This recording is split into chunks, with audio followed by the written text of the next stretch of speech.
Halo, perkenalkan nama saya Sebastianus Dono. Saya adalah salah satu mahasiswa PPG dalam jabatan tahun 2025 dari LPTK Universitas Nusa Tenggara. Kali ini saya akan membuat video pembelajaran di kelas 11 IIS dengan materi penjelajahan samudra oleh bangsa Eropa di Nusantara. Selamat menyaksikan.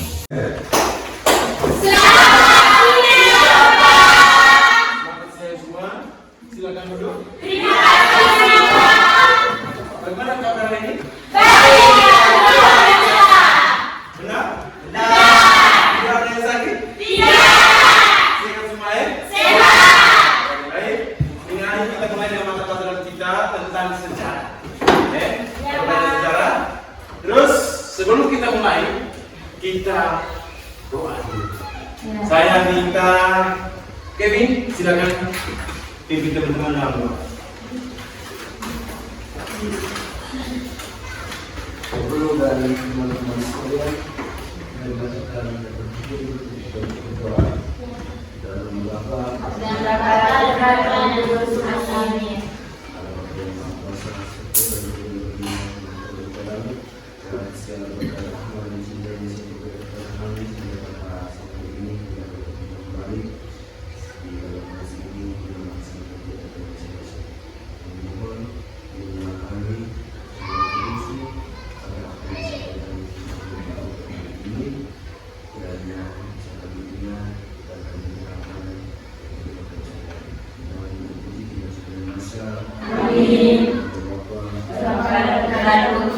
Amin. Mari kita tepuk tangan untuk ini. Terima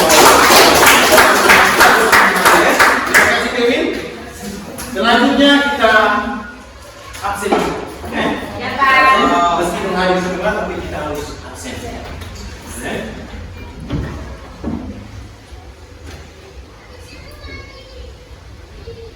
Pakai nama panggilan Ya, Pak. Yobi, hadir Pak. hadir. Mira, Hadir, Pak. Rian, Petra, Hadir, Pak. Keisa, Ada, Pak. Franco, Hadir Pak.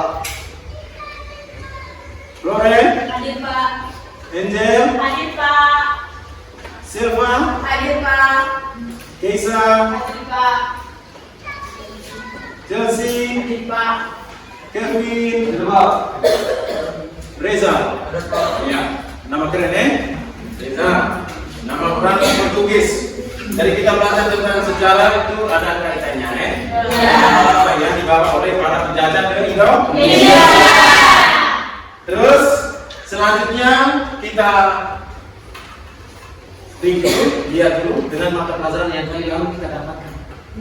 Sebelum kita masuk ke materi kita yang berikut. Kali lalu Pak pernah singgung tentang kolonialisme dan Kolonialisme.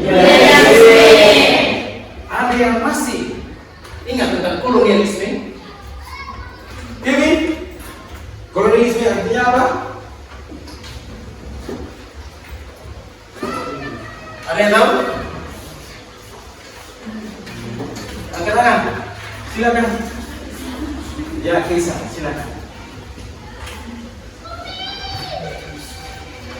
Keisa Oi, silakan. Minggu lalu Pak sudah jelaskan tentang kolonialisme. Lupa, Pak Guru. Lupa? Ya. Kolonialisme. Franco? Yobi? Kolonialisme. Kolonialisme adalah tentang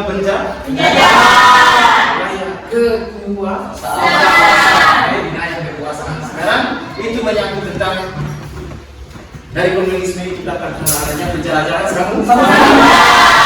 Masuk dengan penjelajahan samudra. Terus kita harus tetap semangat ya. Sudah siang, jangan sampai kita ngantuk. Dan untuk ini hari kita belajar tentang penjelajahan samudra. Penjelajahan samudra. Jadi kita mulai dengan materi Materi sebelum itu saya akan buka video. Buka video supaya adik-adik semua menyimak video dengan apa yang dijelaskan di depan. Jadi para buka dulu videonya.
Sedengar?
Ya, baik. Sudah selesai? Videonya. Jadi, sudah menyimak video tadi, mungkin ada pertanyaan? Mungkin ada pertanyaan, silakan bertanya. Silakan. Karena video sudah saya tayangkan. Kalau ada pertanyaan, silakan. Ya, Kesa silakan. Kira-kira faktor utama yang membuat bangsa Eropa untuk melakukan penjelajahan itu apa? Oh iya, faktor utama ya, penjelajahan samudra yang dilakukan oleh bangsa Eropa. Tadi baik Kesa, faktor utama yang dilakukan bangsa Eropa dalam hal melakukan penjelajahan samudra pertama karena adanya jatuhnya Konstantinopel. Konstantinopel merupakan kota yang terkenal pada saat itu, di mana para pedagang dari Asia Timur, dari Asia, dan pedagang-pedagang dari Barat yang bersatu untuk melakukan apa? Melakukan apa? Perdagangan. Perdagangan itu yang dibawa oleh para pedagang dari India. Apalagi ini yang pernah melakukan perdagangan di Indonesia, di Nusantara, India, Tiongkok, Arab dan Gujarat. Dan mereka melakukan perdagangan di kota Konstantinopel. Karena runtuhnya Konstantinopel pada tahun berapa? 1453. Tepuk tangan untuk kamu. Jatuh pada tahun 1453. Ke tangan siapa? Ke tangan? Ya, Turki Ottoman. Tepuk tangan siapa?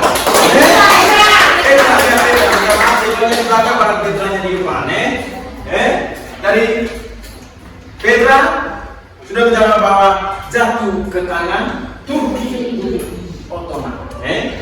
Ke tangan apa?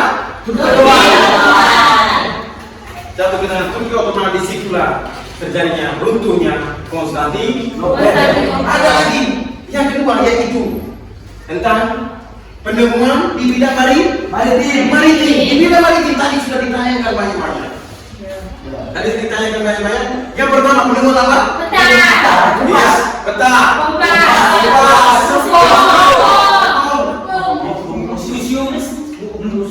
Museum. Terus ada satu lagi untuk melakukan penjelajahan. Peta. Yaitu kapal lagu kecil yang bisa berlaju cepat dan bisa menabrak ombak. Itu termasuk kapal di bidang maritim. Terus setelah itu yang ketiga apa? Siapa? Yang ketiga semangat 3G. Iya, tentang 3G. Semangat 3G disitulah yang mendorong mereka untuk melakukan penjelajahan samudra. 3G. 3G itu apa? Glory dan Gospel. Goal adalah tentang menyatakan kekayaan itu adalah rempah-rempah. Dalam hal ini contohnya adalah tadi yang disebutkan dalam video apa? Ada apa sudah mereka mencari kekayaan? Sehingga mereka melakukan penjelasan yang dulu itu mereka pingin untuk mencari langsung rempah-rempah di mana itu berada. Tembus sampai kemana? Indonesia. Yaitu Nusantara. Kita tembus sampai di sini sehingga rempah-rempah terbanyak itu juga termasuk Indonesia. Terus Goramis apa? Glory yang menyatakan tentang kejayaan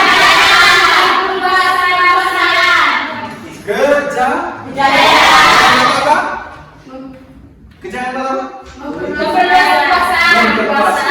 Yang memperluas inilah di mana?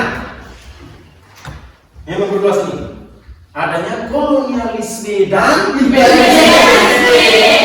Itulah mereka mulai melakukan penguasaan. Ada kerja lobby, benar tidak? Kerja lobby itu kerja apa tuh?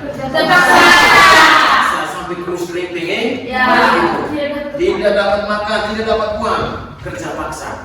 Itu yang paling sadis itu penjajahan dari Belanda. Itu penjajahan dari Belanda sampai adanya kerja lobby, kerja paksa, ada politik adu domba. Itulah dimana glory. Iya, glory. Itulah glory. Mana mereka mencari kekuasaan. Glory itu juga mereka menyatakan dari beberapa negara ini untuk melakukan apa? Persaingan ekonomi. tentang gospel. Gospel itu banyak. Ya, gospel adalah penyebaran agama. Penyebaran agama di sini paling pertama itu menyebarkan agama Katolik. Yang paling disebut, yang paling terkenal disebut dengan Nasrani. Kristen Katolik dan Kristen Protestan. Kristen Protestan. Terus itulah yang dibawa oleh para penjajah yang melakukan penjelajahan samudra. Itulah sebab faktor-faktor. Terus ada lagi faktor apa lagi? Yang berikut, Karena terinspirasi dari Marco Polo. iya, terinspirasi dari buku catatan Marco Polo. Yang bahasa Indonesia apa? Marco Polo. The History of Marco Polo. Terus ada yang menyatakan bumi itu bulat. Bumi itu bulat, tapi mereka juga mau melakukan. Apakah betul atau tidak mereka melakukan penjelajahan samudra? Jalan-jalan kisahnya yang diceritakan selama mereka keliling, otomatis akan kembali ke titik awal. Kalau kita keliling dari sini, contoh dari sini kita keliling ke Kupang, kembali lagi ke Jawa. Contohnya begitu, dia hanya keliling terus. Itu yang menyatakan bumi itu bulat. Maka dorongan untuk para pelopor untuk datang melakukan penjelajahan samudra. Sampai di sini bisa mengerti? Bisa. Ya, dengan video yang ada tadi masih ada pertanyaan lagi? Ada Pak. Ada, ya silakan. Terus kira-kira apa saja dampak penjelajahan samudra bagi negara Indonesia? Iya, ada dampak ya? Pintar, tepuk tangan untuk dia. Dampaknya sangat banyak. Ada dua ya. Yaitu ada faktor positif dan negatif. Yang positifnya apa? Ada yang bisa jawab? Silakan langsung bertanya. Ya silakan, Petra. Siapa? Terbentuknya jalur perdagangan global. Iya, terbentuknya jalur perdagangan global. Global. Dan yang kedua apa lagi? Pertukaran budaya dan ilmu pengetahuan. Ya adanya pertukaran budaya dan ilmu Pengetahuan. Kalau pertukaran budaya, dengan kata lain yang itu, akulturasi. Percampuran dari dua budaya yang berbeda menjadi satu dan menjadi hal yang baru, tapi tidak menghilangkan budaya asli. Itulah ada faktor yang positif. Negatifnya itu apa? Kolonialisme. Iya, terjadinya kolonialisme, penjajahan, ada kekuasaan. Itulah faktor-faktor positif dan negatif yang dilakukan oleh para pelopor. Masih ada lagi? Satu. Ya, silakan. Tokoh penjelajahan yang berhasil mengelilingi bumi pertama kali siapa? Ada yang tahu apa pertanyaan? Tokoh pertama yang berhasil mengelilingi bumi. Ada yang tahu? Siapa? Bartolomeus? Ya. Ya, tepuk tangan dia. Itu adalah tokoh. Bartolomeus dia sini berasal dari negara mana ini? Dari Portugis. Tepuk tangan. Sehingga buat saat kita semangat. Mantap. Tingkatkan ke depan Terus masih ada lagi pertanyaan? Yang kamu lihat ini di depan tadi dengan video yang ada tadi masih ada? Dari tadi belum ada yang tanya saya pelopor dari mana? Gitu? Pelopor negara barat yang melakukan penjelajahan samudra. Ada yang tahu nggak?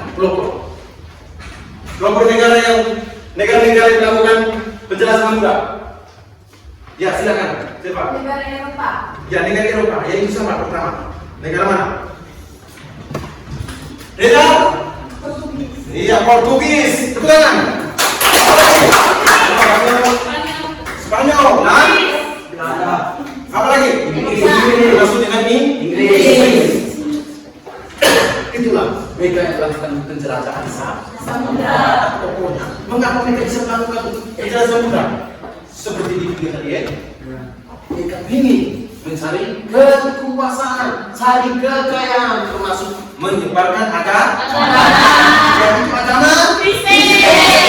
Kristen apa tuh? Nasrani. Ya Kristen Protestan dan Kristen Katolik. agama Nasrani. Jadi yang paling kita lihat yang dibawa oleh bangsa Eropa ke Nusantara itu ada. Contohnya, yaitu kita yang ada di termasuk provinsi NTT. Kemudian kita lihat dengan pengalih agama, benar-benar. Itu yang tidak berikan contoh yang jangan terlalu jauh-jauh. Contohnya kita ambil dekat-dekat saja. Kita lihat dengan kehidupan kita sehari-hari. Kita menganut agama Katolik, agama Nasrani. Itu adalah faktor pertama, faktor di mana adanya penjelajahan kalau bangsa Eropa sampai ke Nusantara. Terus ada juga yang dibawa dari sana sampai di sini, yang itu dengan adanya apa? Nama. Kamu lihat nama-nama orang Sikar, Flores Timur. Itu ada Gomes da Silva, sampai di nama, sampai di Fernandes, Sogen. Benar. Itu adalah nama-nama yang dipengaruhi dari Eropa. Nama yang dipengaruhi dari Eropa. Terus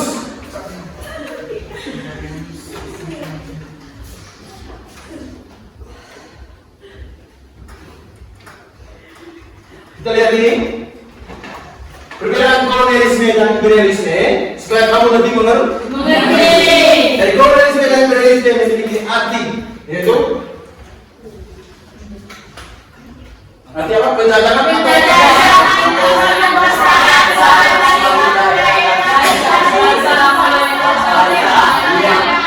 kolonialisme dan imperialisme itu memiliki arti penjajahan atau penguasaan terhadap suatu daerah dan suatu bangsa oleh bangsa lain. Contoh Indonesia dulu dijajah oleh bangsa lain, dijajah oleh bangsa lain. Terus kita lihat kolonialisme merupakan apa? Satu sistem. Sistem apa? Ketika suatu negara menguasai rakyat negara yang dikuasai disebut koloni. Jadi kolonialisme merupakan suatu sistem ketika suatu negara menguasai rakyat dan sumber daya. Sumber daya ini apa? Sumber daya alam termasuk SDA-nya, termasuk manusianya dikuasai. SDM itu apa? Sumber daya SDA, sumber daya alam. Dari negara yang dikuasai bisa disebut dengan koloni. Koloni berarti wilayah kekuasaan. Terus kata imperialisme berasal dari kurang terang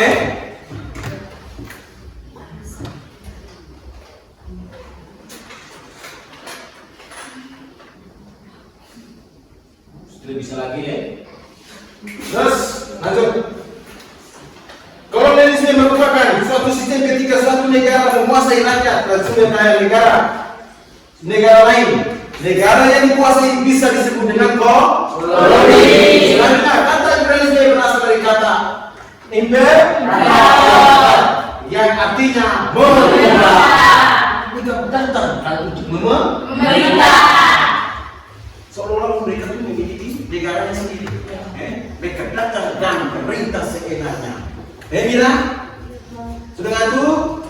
Tidak masih semangat toh? Masih. Terus, imperialisme merupakan suatu penjajahan langsung yang dilakukan oleh suatu negara terhadap negara lain.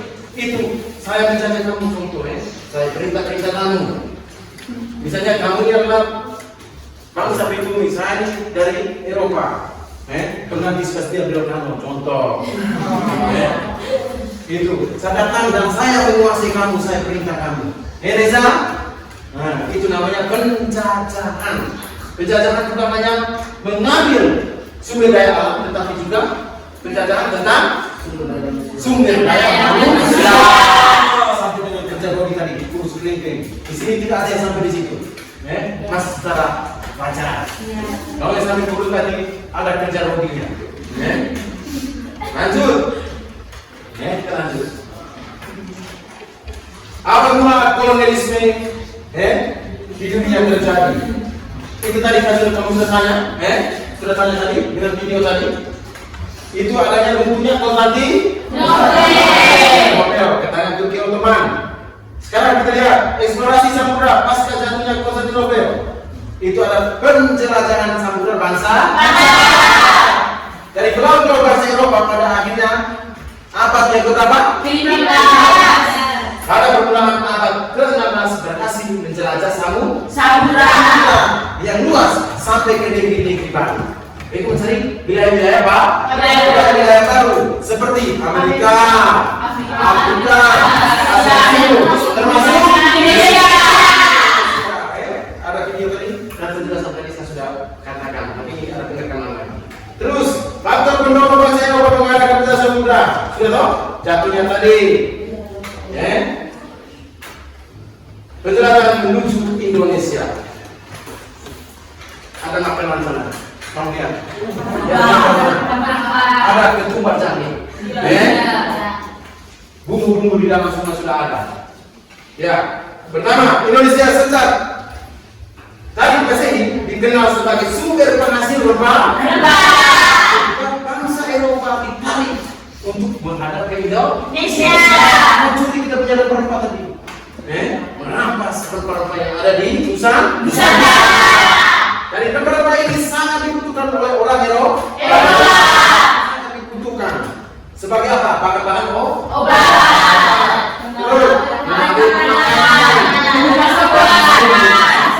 Tetapi kalau kita punya orang, kebanyakan buat apa? Bumbu masakan, Itu kita punya orang Indonesia Nusantara. Tapi untuk di sana mereka banyak racik untuk menjadi obat. Ada pengawet, pengawet apa? Bukan pengawet buka pengawet bahan sehingga pengawet bahan makanan sehingga orang suka makan juga begitu contoh macam Reza. Terus orang-orang Eropa bisa membeli rempah-rempah dari pedagang Asia Barat. Oleh karena membelinya dari pedagang perantara, mereka beli dari perantara, bukan dari orang asli yang pergi bukan orang Indonesia yang pergi jual, tapi orang dari negara-negara lain. Harga rempah tersebut menjadi mahal. Mereka ambil di sini Rp1.000, jual di sana Rp100.000. Jadi begitu melihat mereka makan. Jadi di situlah mendorong bangsa Eropa ke Nusantara. Alasan beberapa di balik kolonisasi bangsa Barat, mahalnya harga rempah. Harga rempah itu naik, sehingga mereka juga harus cari rempah secara langsung. Tadi mahalnya harga rempah tersebut mendorong orang-orang Eropa untuk mencari rempah-rempah langsung ke daerah sumbernya. Contoh di belah selatan kanan Kemiri, Cengkeh, dan mereka masuk ke sana, masuk mengambilnya di sana. Contoh misalnya di Kemarin juga begitu, ada rempah-rempah di situ, ada pala. Jadi mereka juga akan masuk ke tempat untuk mencari rempah. Terus pada apa kedatangannya? Bangsa Eropa hanya ingin mendapatkan apa? Rempah langsung dari daerah sumbernya. Namun ada tujuan tersebut berubah menjadi ingin menguasai Indonesia. Ingin menguasai Indonesia. Ingin menguasai Indonesia pada saat itu sangatlah jaya pada saat itu Indonesia, karena belum adanya kolonialisme. Itu pada masa kerajaan Indonesia berjalan begitu aman. Pada saat jalur perdagangan Indonesia yang sangat terkenal pada saat itu adalah jalur perdagangan Selat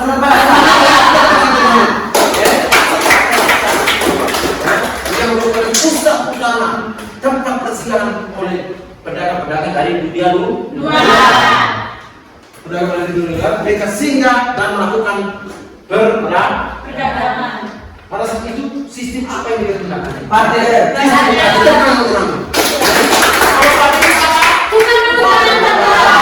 Barang dengan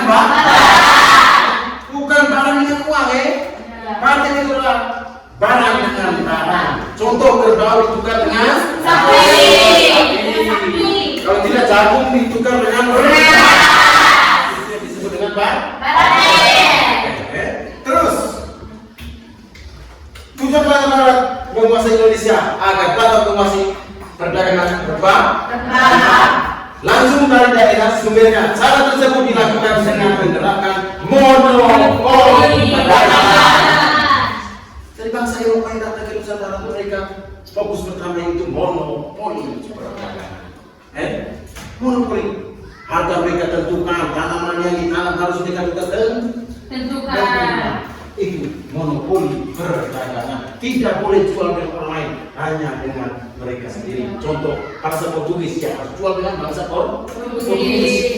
Kalau dia Belanda ya hanya dengan Belanda. Kalau dijual dengan orang lain maka akan dieksekusi. Itu. Terus menguasai wilayah strategis untuk perdagangan dan basis militer. Jadi mereka harus menguasai wilayah, menguasai wilayah dan basis militer. Indonesia pada saat itu militer ada tidak? Tidak. Indonesia masih menggunakan pedang. Itu ada film Indonesia masa zaman kerajaan, ada filmnya. Terus mengeruk sebanyak mungkin kekayaan sumber daya alam suatu wilayah. Mengapa mereka mengeruk sebanyak mungkin kekayaan sumber daya alam suatu wilayah? Untuk apa mereka buat itu? Supaya Indonesia kehabisan sumber daya. Ada lagi? Supaya bangsa lain tidak datang lagi ke situ untuk mengambilnya. Ya, ada lagi? Maka ada lagi? Tujuan pertama Untuk menambah kekayaan. menambah kekayaan di negara mereka.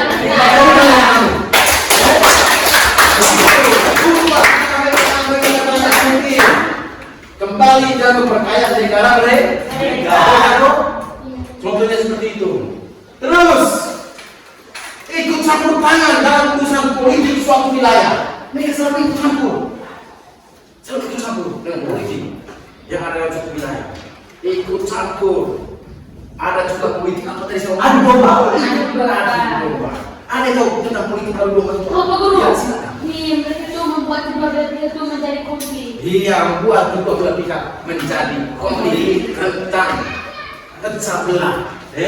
Contoh misalnya, contoh secara kecil kita lihat dalam kalangan masyarakat masih ada sama-sama antara keluarga dengan keluarga. Kita jangan terlalu menyerah. Politik adu domba itu masih berlaku. Kamu lihat ada kekacauan tiba-tiba terlalu. Itu ada pihak ketiga itu mereka merasa puas. Itu politik adu domba. Politik adu domba, bukan adu domba. Waduh, Adu kambing. bukan adu kambing, adu tidak. Politik adu domba adalah politik yang diterapkan oleh bangsa Eropa untuk memecah belah.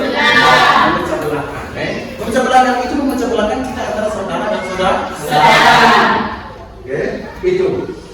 Ada gambar itu tuh melihat. Itu ada kita ya. Kamu lihat. Tetapi tadi sudah ditayangkan. Thank you. Selesai materi kita ini hari ini. Terus sekarang kita masuk ke materi diskusi. Dengan yang saya jelaskan tadi, kamu harus pikir baik-baik, cantumkan kembali ke dalam pikiran Anda. Sekarang bentuk dalam kelompok. Satu dalam kelompok, Ya, satu lagi lembar kerja.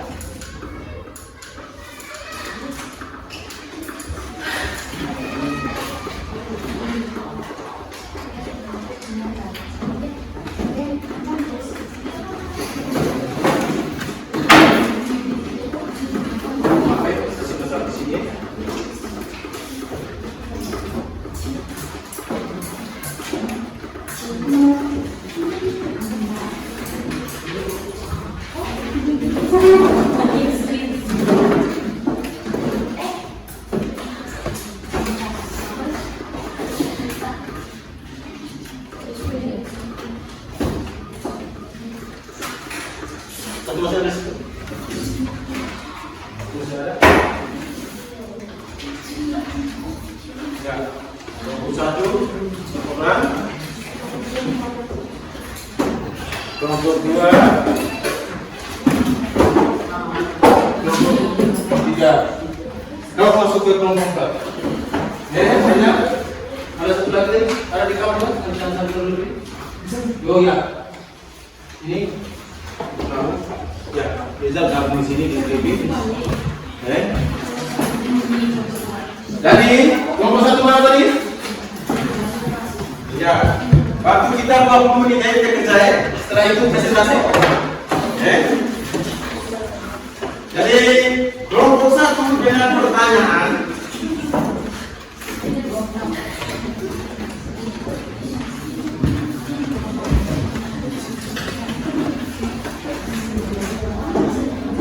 Jadi kelompok satu tentang kolonialisme di Nusantara. Jelaskan ya? Selama 20 menit ya kerja. Panas. Nah, kelompok dua di sini toh? Ya. Ya, kelompok dua itu saya sudah bahas juga. Kelompok dua tentang monopoli perdagangan rempah-rempah. Itu kalau bisa ambil contoh monopoli misalnya dari Portugis kok, BOC terserah. Yang penting kamu bisa menjelaskan. Itu. Terus kelompok tiga di sana ya? Ya, kelompok tiga apa? Aduh, kelompok tiga ini hanya 3 orang. 2 orang. Ya, bisa? Bisa. Oke, tidak apa-apa. Dari kelompok tiga itu ini. Interaksi budaya. Interaksi budaya.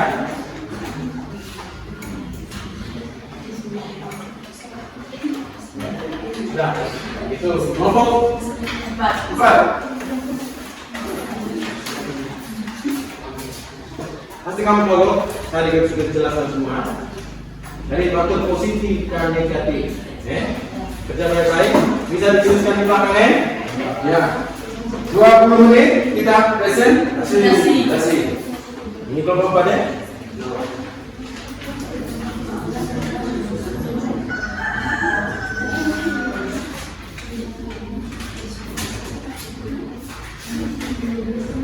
Kelompok kedua ya.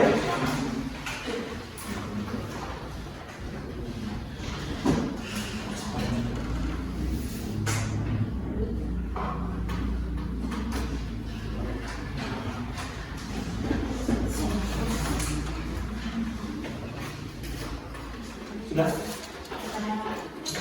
Mana?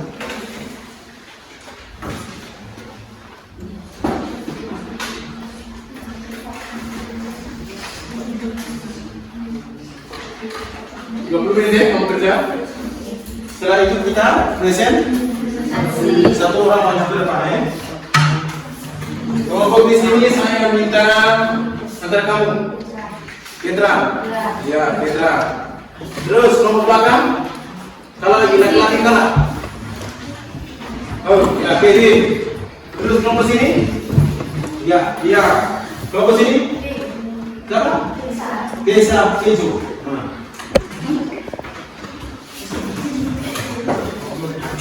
Silakan kerja selama 20 menit ya. Yang Pak. Bisa toh? Bisa Pak.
Ada yang tidak terlalu mengerti dan semua bisa tanya.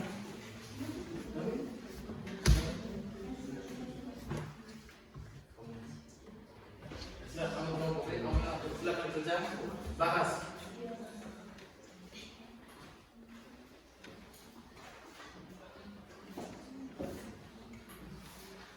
Dan tidur kerja bahas dalam kelompok.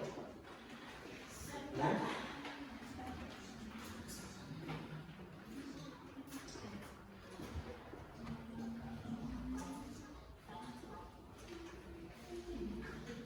Reza? Ya, silakan. Pak Pupuk.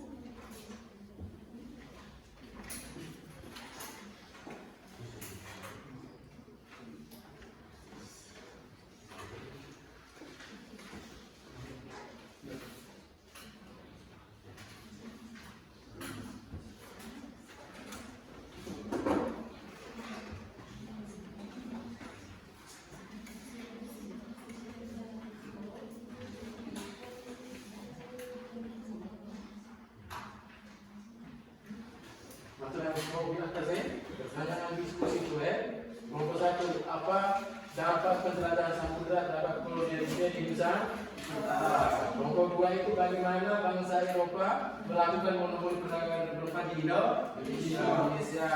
Nomor tiga itu sebutkan contoh interaksi budaya yang muncul akibat kedatangan bangsa Eropa ke Nusantara. Ini juga sudah ada Nah, menurut pendapat yang keempat menurut pendapat kelompok apakah dampak penjelajahan samudra lebih banyak positif atau negatif? Jelaskan, Ibu. Oke.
sudah?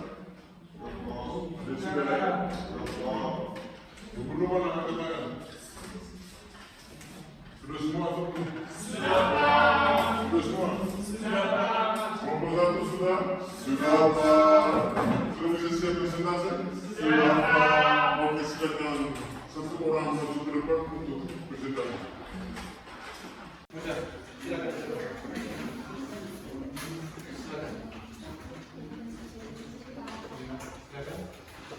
Dari teman-teman lain siap ya? Kalau ada pertanyaan silakan langsung tanya ya. Baik, selamat siang untuk kita semua. Selamat siang. Saya perwakilan dari kelompok 1 untuk membacakan hasil diskusi kami.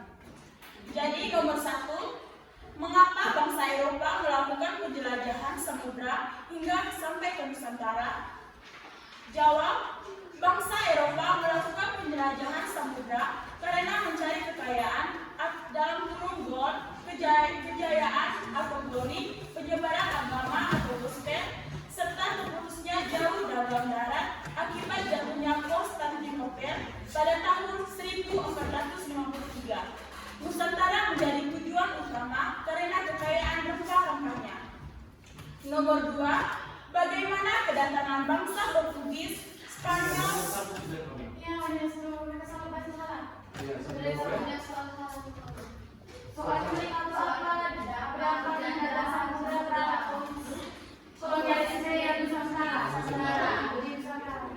Dapat kolonialisme.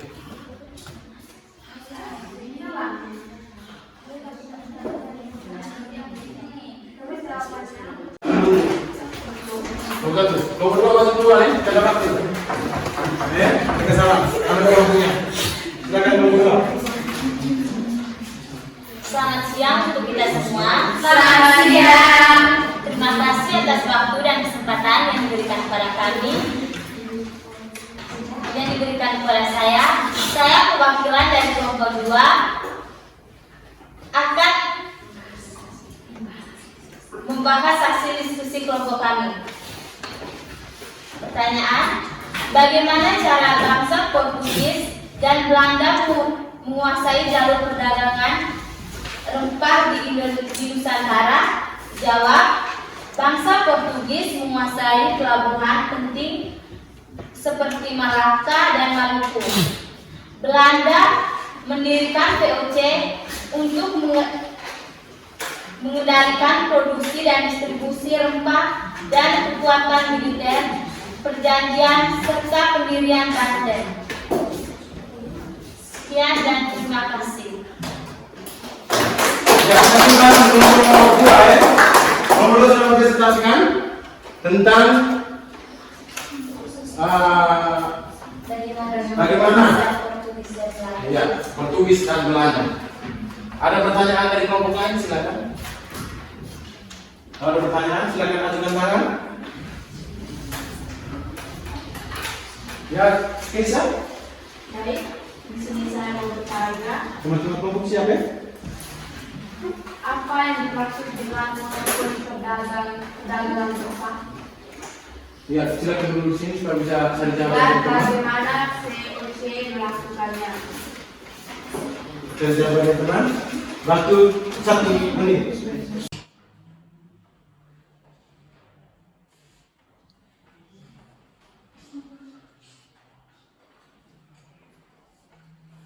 Ya, sudah dapat? Oke, silakan.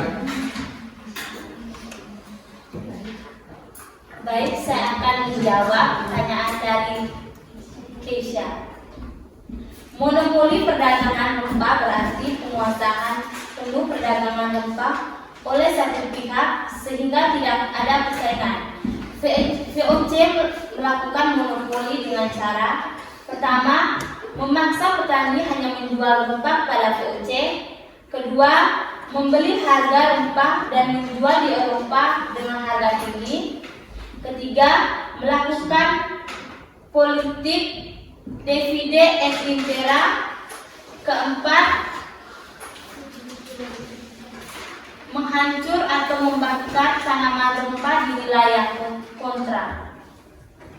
Sekian dan terima kasih. Yang mana kisah? Melakukan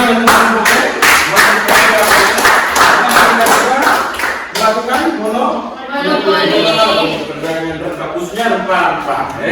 Itu. Terima kasih untuk teman-teman yang sudah jawab. Sudah sebagian besar dijawab oleh teman-teman kelompok. Tadi sebentar kalau ada penguatan dari teman-teman sendiri yang membuat kesimpulan. Nanti sebentar. Sekarang kelompok 1. Kita mundur kembali ke kelompok 1 karena tadi mereka salah soal. Kelompok 1 silakan. Kelompok 1 silakan.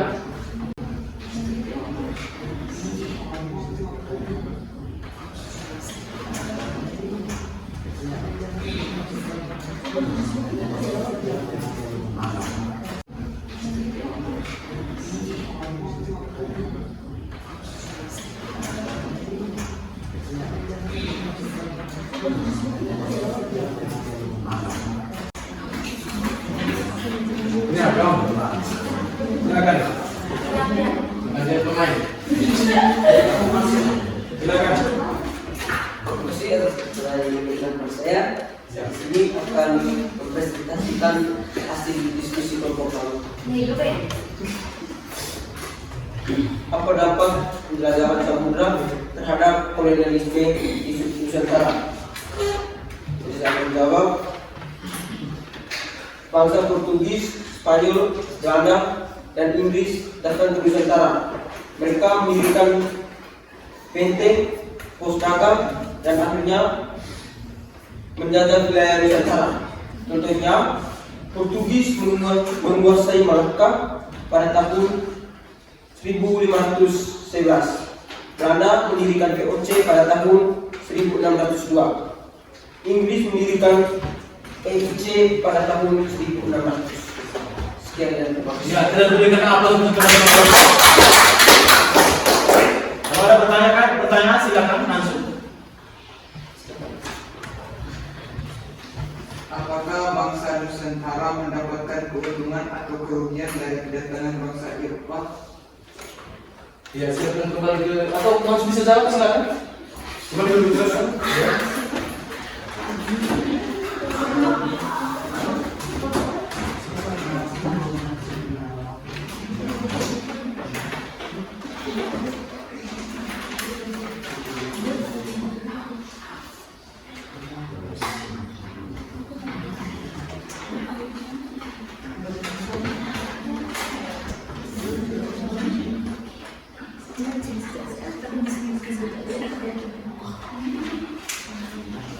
Jadi tadi yang materi yang sudah saya kasih tadi silakan.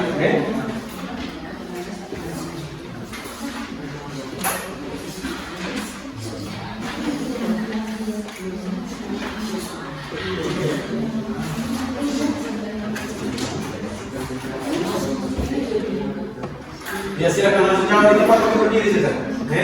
Langsung jawab di tempat atau berdiri.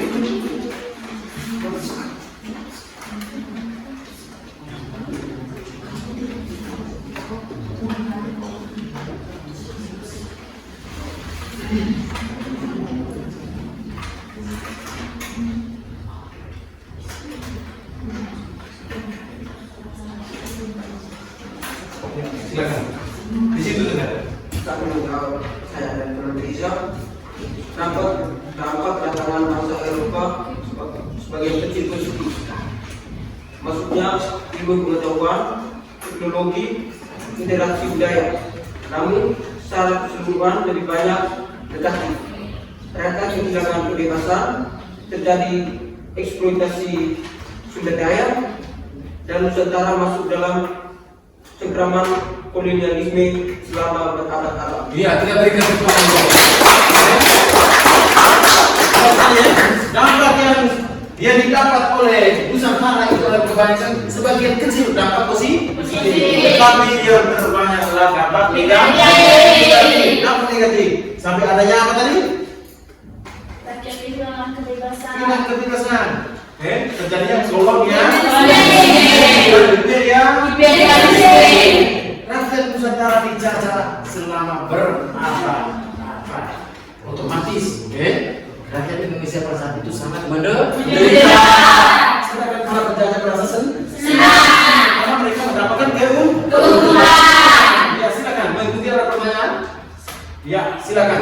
sudah. Mengapa bangsa Eropa melakukan penjelajahan samudra hingga sampai ke Nusantara? Oh ya.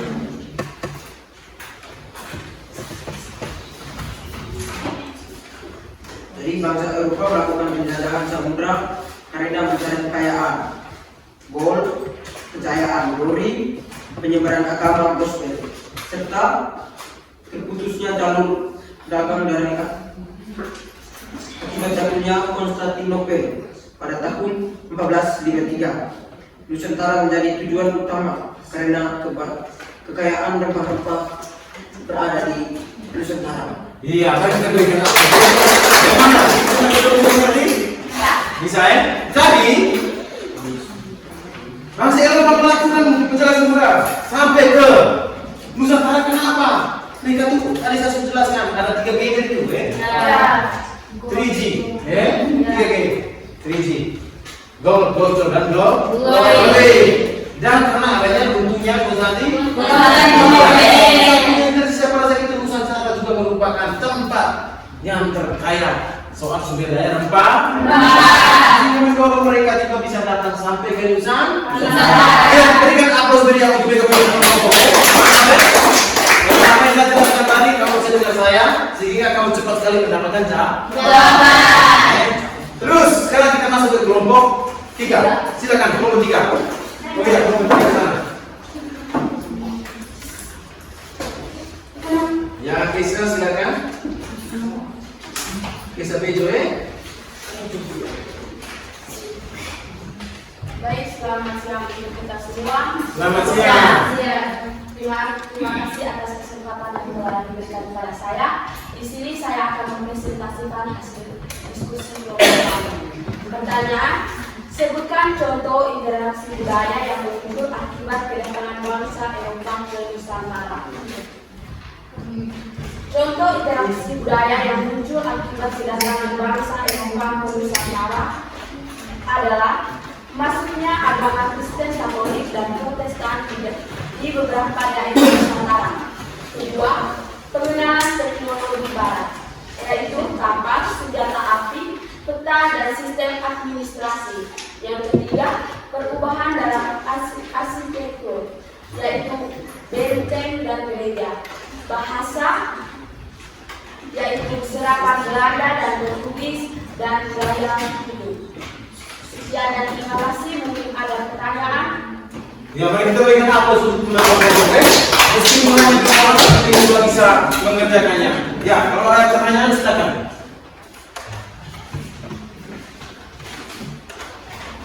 Teman-teman kelompok lain ada pertanyaan? Petra? Siapa? Siapa kelompok? Zigo?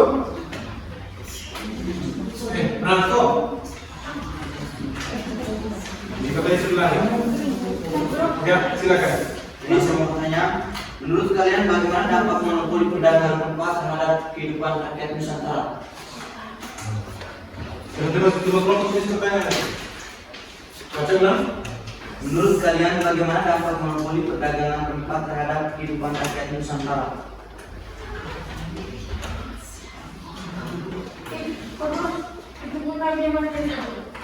Ya. Ya, kemudian apa ke? Ya, tentang interaksi budaya. Tentang interaksi budaya. Mereka punya tentang interaksi budaya. Silakan, Reza. Oh iya, Chelsea. Apakah interaksi budaya dengan bangsa Eropa lebih membawa dampak positif atau negatif bagi masyarakat Nusantara? Ya, silakan sebagian teman sudah bisa tanya kan? Ada teman-teman kelompok bisa jawab ya? Ya.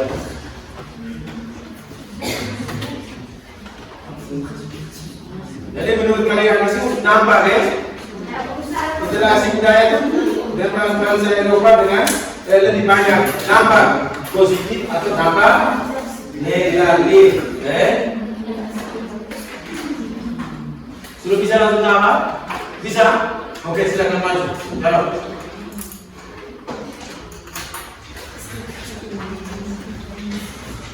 Baik, terima kasih atas pertanyaan yang telah diberikan. Di sini saya akan menjawab pertanyaan tadi. Di sini saya bilang, apakah interaksi budaya dengan bangsa Eropa lebih membawa dampak positif atau negatif bagi masyarakat Nusantara? Jawabannya, dampak interaksi budaya ada yang positif seperti masuknya pengetahuan, teknologi, seni, dan bahasa baru. Tetapi juga ada yang negatif seperti penjajahan, eksploitasi, dan dominasi budaya asing. Secara keseluruhan, meski ada hal positif, pengaruh negatif lebih besar karena masyarakat Nusantara mengalami penderitaan di bawah kolonialisme. Apakah jawabannya bisa diterima? Bisa. Ya, baik, kita berikan aplaus dulu. Tadi mereka kaitkan dengan masyarakat yang dampak positif atau negatif lebih banyak terpengaruh di Nusantara atau tidak, Jadi lebih banyaknya macam tadi juga, maju kiri, nampaknya itu kebanyakan negatif, Ada positif juga, Ada hal-hal positif. Itu maksudnya pengetahuan, benar tidak? Teknologi, seni, termasuk juga dengan agama, Agama, kita mengenal dengan adanya sistem agama, yaitu agama Nasrani. Terus ada yang percampuran budaya. Sedangkan yang negatif itu adanya penjajahan dan eksploitasi, dan dominasi budaya asing juga itu adalah hal negatif. Dominasi. Kita lihat ketika di Bali contoh, sekarang cara berpakaian, itu akan mempengaruhi budaya asli, akan mempengaruhi budaya asli. Jadi kita berikan aplaus untuk teman-teman kelompok kita. Sekarang kita masuk ke kelompok terakhir, toh? Ya. Kelompok terakhir silakan. Ya, dari ini ada ganti, silakan.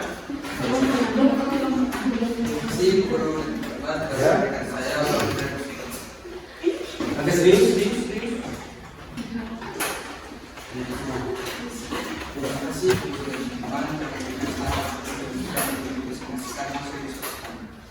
Jadi pertanyaannya, bagaimana sikap bangsa Indonesia terhadap dampak yang ditimbulkan oleh penjelajahan samudra? Sikap bangsa Indonesia yang pertama, melakukan berbagai perlawanan terhadap penjajah, misalnya Sultan Ba'abdullah di Maluku, Perang Banda, perlawanan rakyat Jawa terhadap VOC. Yang kedua, semangat melawan kolonialisme menjadi salah satu faktor pendorong lahirnya nasionalisme di Indonesia. Sekian dan terima kasih. Ada pertanyaan dari yang lain? Sudah bisa mengerti penjelasan dari teman kelompok? Sudah bisa? Silakan ajukan tangan. Tidak? Teman kelompok atau tidak? Kelompok 3. Kalau 3 kelompok berapa? Kelompok 4 Bagaimana sikap bangsa Indonesia terhadap dampak yang ditimbulkan oleh penjajahan samudra?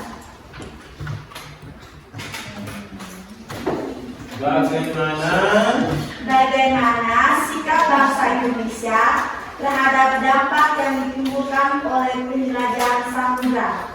Ya.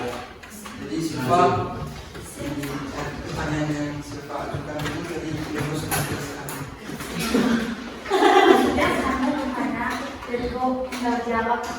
bagaimana sikap bangsa Indonesia terhadap dampak yang ditimbulkan oleh penjelajahan samudra? Jadi sebelum ini, ulangi lagi. sikap bangsa Indonesia yang pertama melakukan berbagai perlawanan terhadap penjajah, misalnya Sultan Ba'abdullah di Maluku, Perang Banda, perlawanan rakyat Jawa terhadap VOC. Yang kedua, semangat melawan kolonialisme menjadi salah satu faktor pendorong lahirnya nasionalisme di Indonesia. Bagaimana sih Pak? Bisa diterima? Iya, baik ya. Sikap bangsa Indonesia itu otomatis mereka melakukan perlawanan. Karena tidak suka dengan kedatangan bangsa lain. Yang datang mau melakukan penjajahan. Dari sikap bangsa Indonesia itu ada bukti Sultan Ba'abdullah melakukan perlawanan.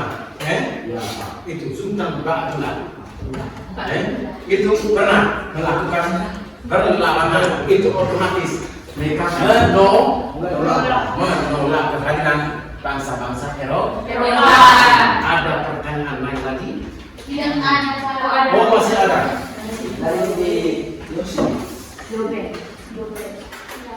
Jika dibandingkan mana yang lebih dominan, dampak positif atau negatif, mengapa? Iya. Apa? Jika bagaimana? Jika dibandingkan terus mana yang lebih dominan, dampak atau positif, mengapa? ya silakan kembali di rumah. Dampak positif atau negatif? Jadi jika dibandingkan mana yang lebih dominan, dampak positif atau dampak negatif? Mengapa? Ketika kamu pilih,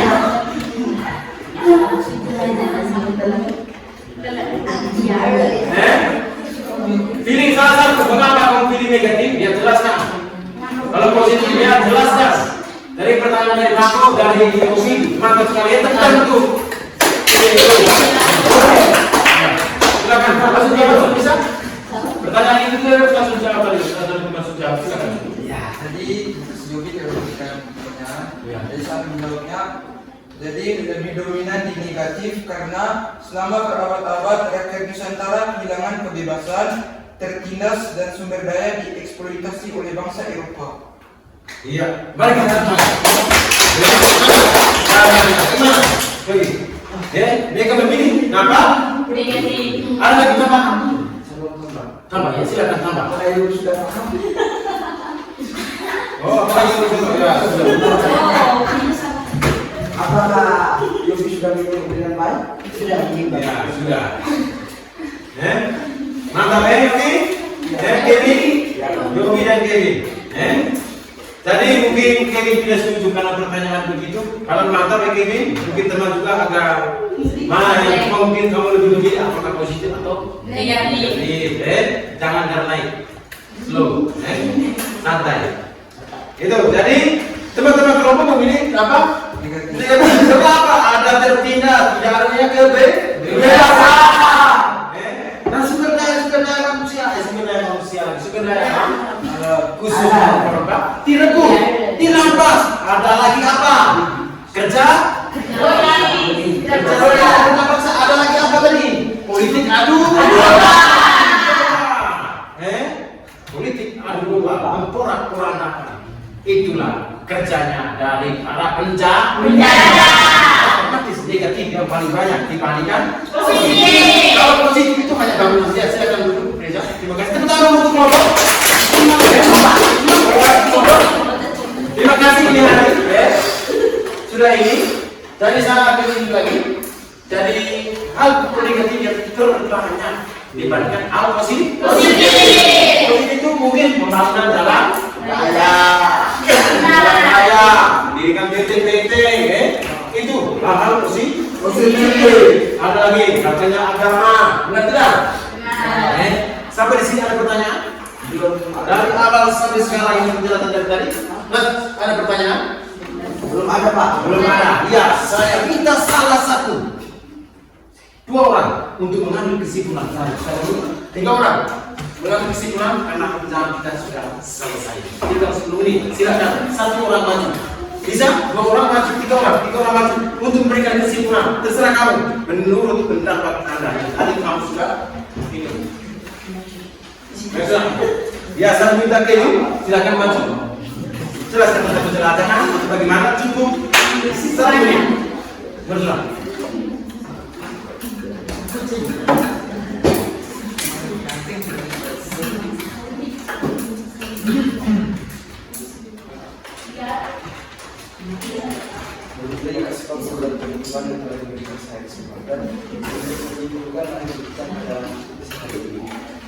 Jadi menurut saya kesimpulan yang dapat kita ambil dari materi itu dijelaskan selama beberapa menit lalu bahwa penjajahan samudera ini dilakukan oleh bangsa-bangsa Eropa karena beberapa faktor.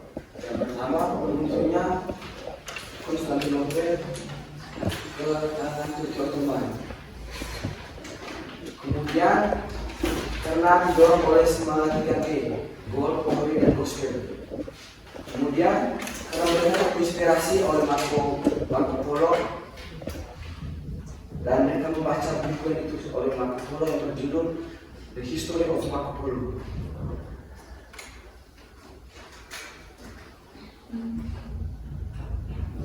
Mungkin itu saja kesimpulan dari saya.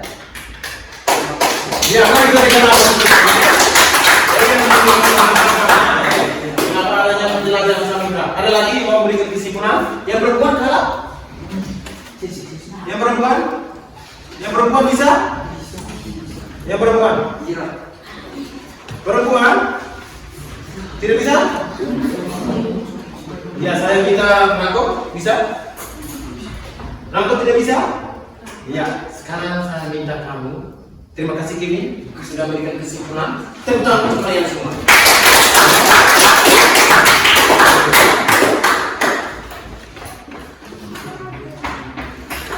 Sekarang saya minta kamu tuliskan refleksi. Cukup refleksi, refleksi tentang pemahaman baru yang diperoleh hari ini. Satu orang satu, masing-masing. Cukup beberapa kata sudah tidak apa. Ya, kertas foto juga tidak apa. Yang penting saya bisa ini.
Ya, dari nama.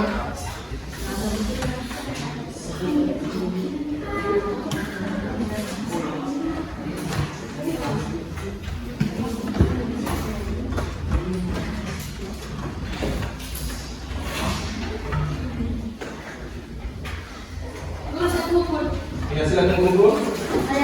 Sampai kita dulu ya.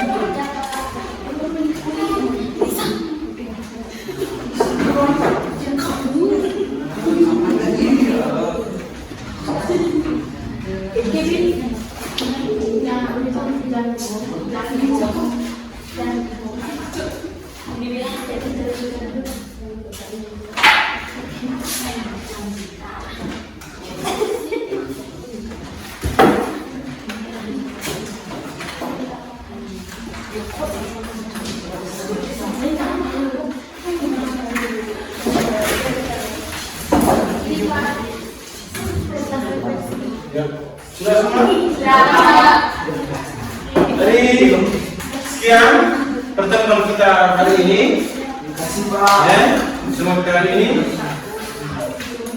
Terima kasih atas semangat kalian hari ini.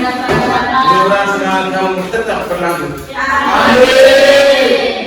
Dari tugas untuk kerja di rumah, gambarlah peta jalur.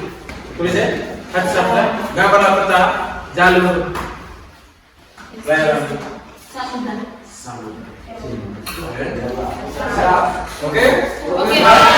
Saya minta salah satu kita bangkit berdiri. Minta salah satu untuk berdoa. Yang mau doa silakan ajukan tangan. Tapi laki-laki atau perempuan? Ya, silakan. Desa atau siapa di depan silakan.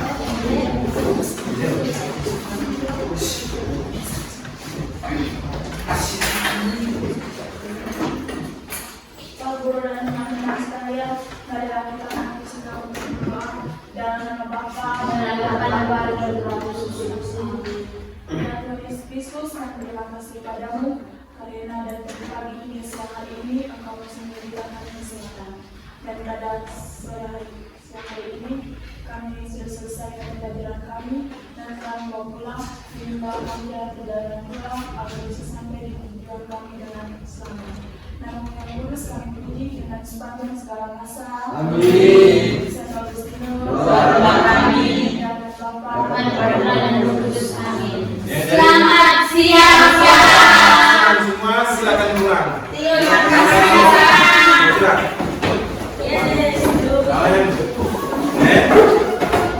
Yesus. Ya. Sampai rumah ya.